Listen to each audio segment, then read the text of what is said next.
Muito bem, pessoal, bem-vindos à nossa terceira aula, de acionamentos elétricos, E quando nós falamos em acionamento, nós vimos até agora os componentes que fazem parte da proteção do sistema, os componentes de comando, os componentes de potência, E agora então vamos ver quais são as técnicas, que eu posso usar nos comandos de partida, ok? Então, nós vamos ter algumas aulas agora para aprender a montar comandos de partida para motores, Existem algumas técnicas aí e alguns equipamentos para nós podermos acionar, ok? É nossa aula 3 de acionamentos elétricos, Os tipos de partida.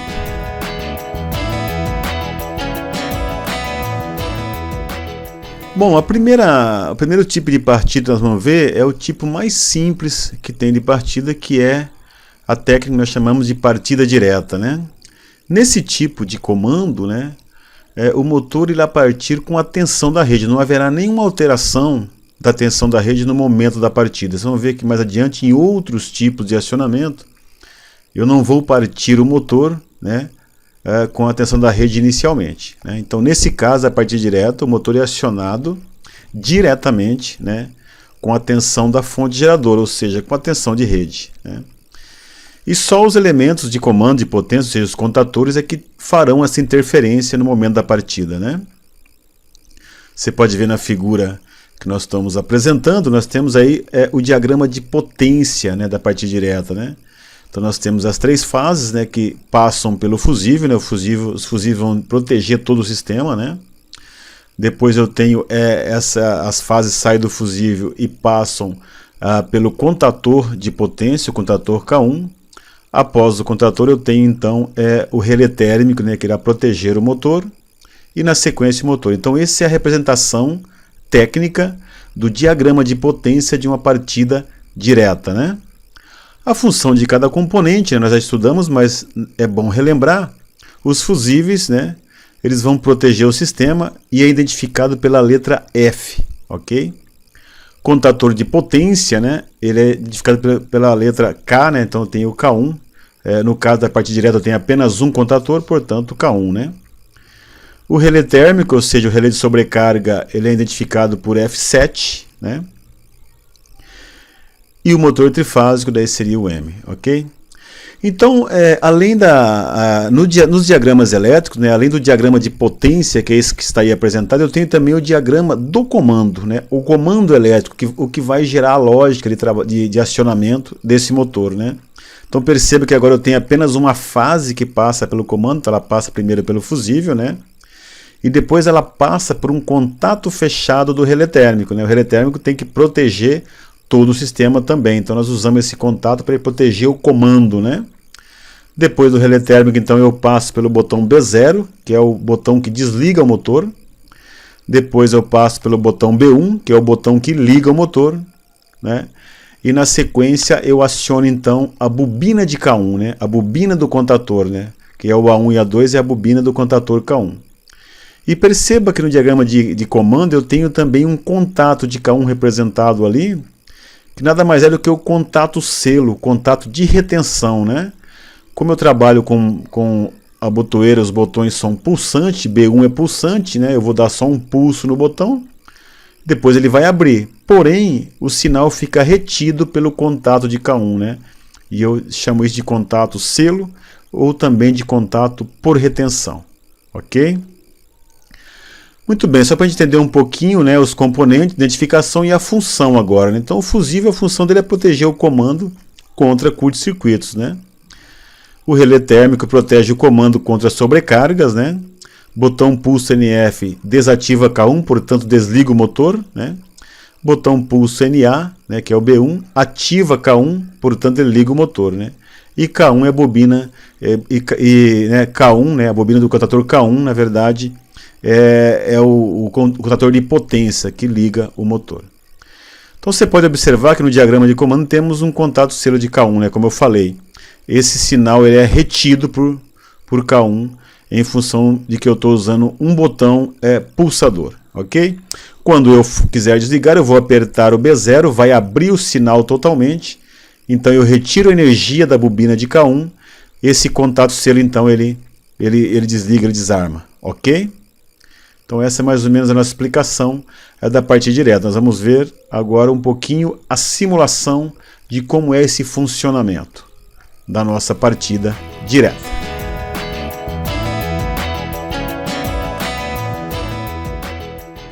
Bom, para a gente poder entender melhor, né, o funcionamento da partida direta, vamos então observar aqui as duas imagens, né, em que eu tenho à esquerda um esboço, né, claro que seria um esboço de montagem, claro que isso não é um desenho técnico, eu fiz esse esboço para vocês entenderem os componentes, né, mas à direita eu tenho então o diagrama elétrico, né, do circuito de comando e o de potência, né, mostrando como é esse diagrama elétrico, né.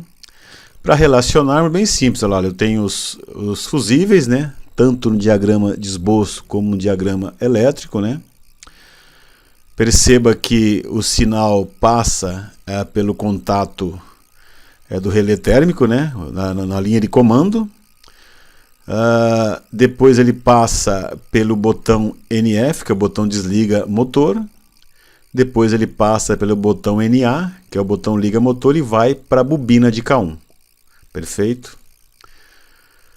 Temos aí em paralelo com o botão B1 o contato de retenção, o contato selo de K1, para manter o sinal na bobina de K1 e assim o motor ficar ligado, né? Porque o botão B1, lembrando, é o botão pulsador. Eu vou acionar, vou dar um pulso, ele vai abrir novamente, mas nesse pulso eu já mantenho o sinal pelo contato selo de K1, né? No circuito de potência, podemos ver as três fases vindo até K1, né? Depois essas três fases passam pelos contatos de potência, né, de K1, os três contatos, e depois vai para os três contatos do relé térmico, né? E do relé térmico vai para o motor. Ok?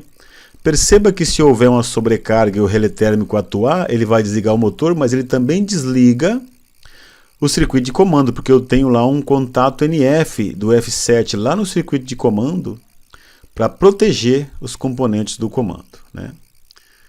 Então, esse seria nosso entendimento do funcionamento da partida direta. Vamos ver a nossa simulação.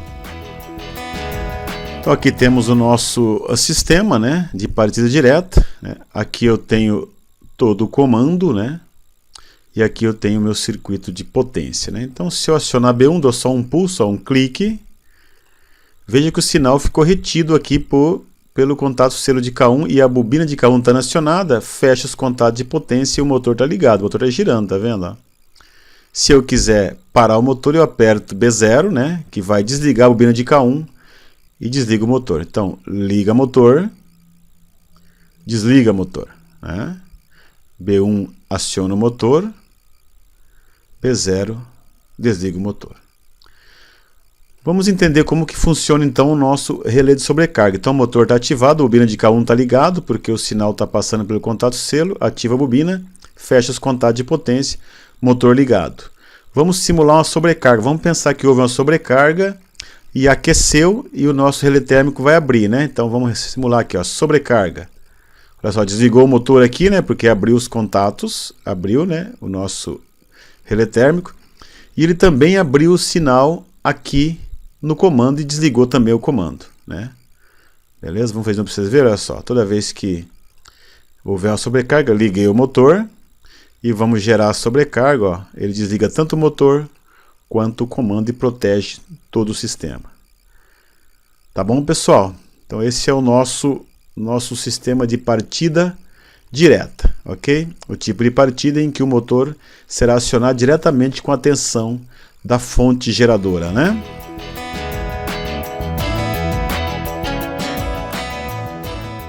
Bom, uma atividade importante, né, quando se vai instalar aí comandos, né, acionamentos elétricos, é você dimensionar os componentes de forma correta, né? Os componentes do comando, os componentes de potência devem ser dimensionados, né?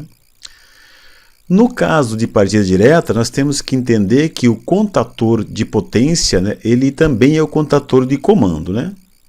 E nesse contator de potência, como é uma partida direta, ele irá conduzir 100% da corrente do motor, né? Ou seja, toda a corrente que o motor exigir irá passar por K1, né? Então eu devo dimensionar esse contator K1 de forma que ele consiga suportar a corrente nominal ou uma corrente superior do motor, né? Ok?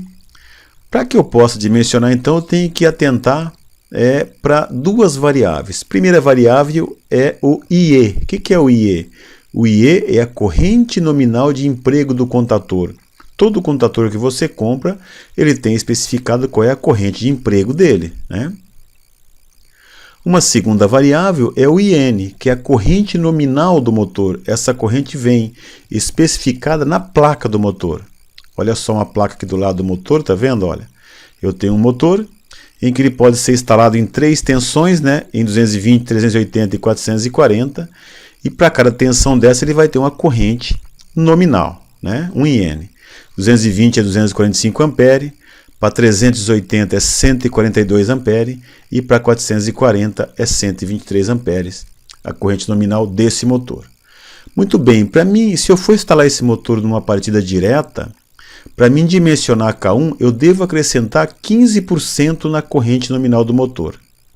Perfeito? Olha só, eu tenho que pegar a corrente nominal do motor e acrescentar 15%, para mim poder escolher um contator K1, né? Ou seja, a corrente de emprego do contator, o IE, ele deve ser maior ou igual ao IN vezes 1,15. IN vezes 1,15, eu estou acrescentando no IN, que é a corrente nominal do motor, 15%. Perfeito? E o IE deve ser maior ou igual a isso, né? Ou seja, a corrente de emprego do contator deve ser maior ou igual à corrente nominal do motor vezes 1,15. Ok? Nesse caso do nosso motor, vamos fazer aqui uma continha bem rápida. Você quer ver? Olha só. Eu tenho, vamos pensar que eu vou instalar ele em 220. Se é 220, né, eu vou ter um IN, a corrente nominal dele 220 é 245 amperes. Né? Isso vezes, né, 1,15, né? Isso vai ser igual, vamos fazer uma continha rápida para vocês aqui, olha só. Deixa eu pegar a calculadora aqui. Então eu tenho 245 vezes 1,15. Né? 281,75. 281,75. Portanto, o contator que você for comprar deve ter uma corrente de emprego, né, maior, né, ela deve ser maior ou igual a 281,75 amperes. Perfeito? Então é assim que eu dimensiono o contator K1, né, que eu devo aplicar nesta partida. Perfeito?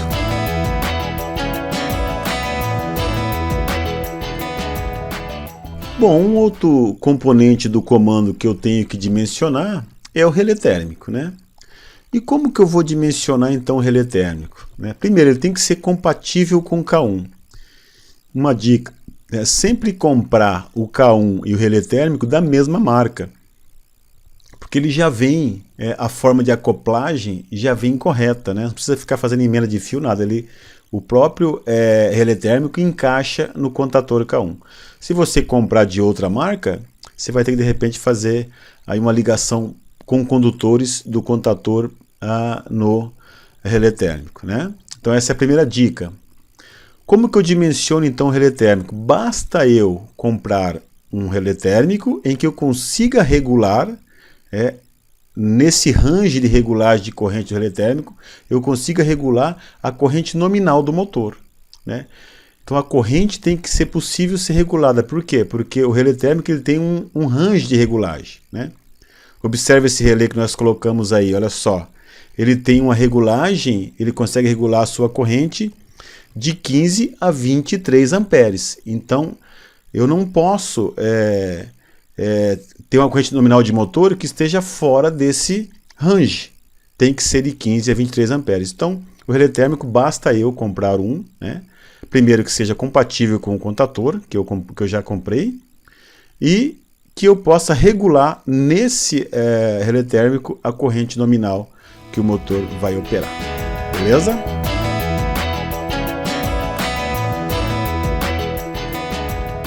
Bom, o dimensionamento dos fusíveis também é importante, né, para que eu possa proteger o meu sistema, né? Algumas variáveis importantes para me dimensionar os fusíveis. Primeiro é o IP, que é a corrente de partida do motor, que ela é muito maior do que a corrente nominal, né?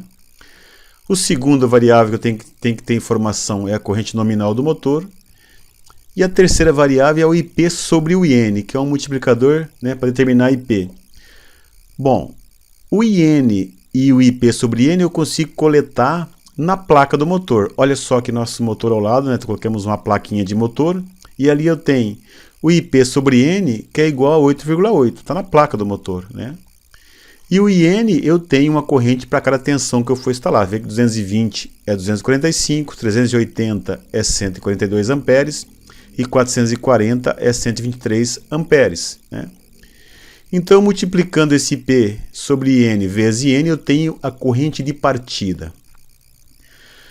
Com a corrente de partida, eu posso então ir lá naquele gráfico, né, da curva do fusível e dimensionar o fusível. Nós vimos esse gráfico na primeira aula, né?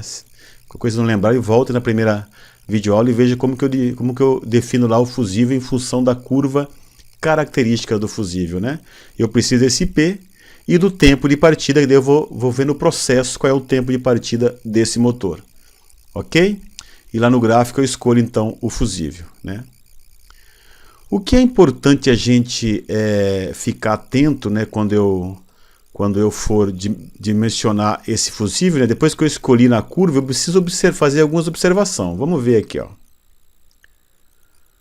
A primeira observação que eu tenho que ver no fusível é que ele deve ser 20% superior à corrente nominal do motor. Então, se aquele que eu escolhi na curva lá, no gráfico, for 20%, beleza, está muito bom, né? Uma outra coisa importante de observar é que o fusível tem que proteger o contator e o relé térmico. Ele tem que proteger todos os componentes, né? Então, nesse caso, é bom você observar no catálogo do fabricante qual é o fusível máximo permitido para aquele contator. O contator vem lá, qual o fusível que eu devo instalar máximo para ele, né? Esse fusível máximo, né? Então, o meu fusível da rede deve ser menor ou igual a esse fusível máximo do K1. Tem que observar isso também. Devo fazer o mesmo com o relé térmico, né? O fusível que eu dimensionei lá no gráfico, né? Eu tenho que ele tem que ser menor ou igual ao fusível máximo para aquele relé térmico. É importante também, tá? São observações importantes para você dimensionar corretamente os componentes do comando. Perfeito?